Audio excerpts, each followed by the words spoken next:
While there's no literal astronomical equation to guarantee finding a wife, we can humorously adapt the Drake equation as a framework for considering the factors involved in finding a compatible partner. The Drake equation estimates the number of detectable extraterrestrial civilizations in our galaxy. It considers factors like star formation rates and the likelihood of life developing.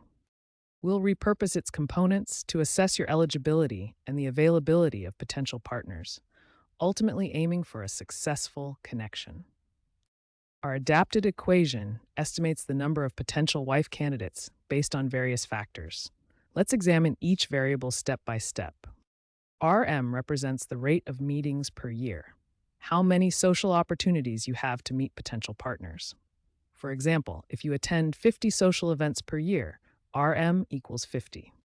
FA is the fraction of people you meet who are single and available. For instance, if 60% of the people at events are single, FA equals 0.6. NC represents the number of compatible partners you encounter per meeting. This could be an average score, like 2 compatible people out of every 10 you meet. FAT is the fraction of compatible people who find you attractive or compatible in return. For example, 30% of those you like might like you back. FIN represents the fraction of attractive matches who are actually interested in pursuing a relationship with you. Perhaps 50% are open to dating. FCON is the fraction of interested parties that actually lead to successful connections or dates. Maybe 70% of mutual interest results in going on a date. Finally, T is the time period you're actively searching, measured in years. For example, if you've been looking for 2 years, T equals 2. Let's see an example calculation.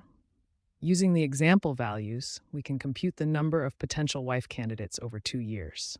The result shows approximately 12.6 potential candidates. Watch how changing one variable affects the overall result.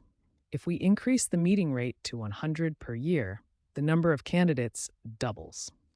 Now let's adapt the Drake equation to create your personal wife-finding formula. We'll modify the original equation to fit this context. R star represents your radius of interest. Think of it as your social circles, dating apps, or any place where you might meet potential partners. FP is the fraction of people within your radius who are single and potentially interested in a relationship with someone like you. NE stands for the number of desirable qualities you offer as a partner. Things like kindness, reliability, shared interests, and emotional maturity. FL is the fraction of those qualities that actually align with what potential partners are looking for in a relationship. Phi is your intentionality factor, how actively you seek out and pursue meaningful relationships rather than leaving it to chance. FC is the compatibility factor, the likelihood that you'll form a sustained, meaningful connection with someone you meet. Finally, L is the longevity factor, your commitment to building and maintaining a lasting relationship once you find someone. Let's see how this works in practice. Watch how changing these variables affects your overall wife-finding probability. To maximize these factors, focus on being proactive in expanding your social circles, improving your personal qualities, understanding what others value in relationships, and actively working to build genuine connections.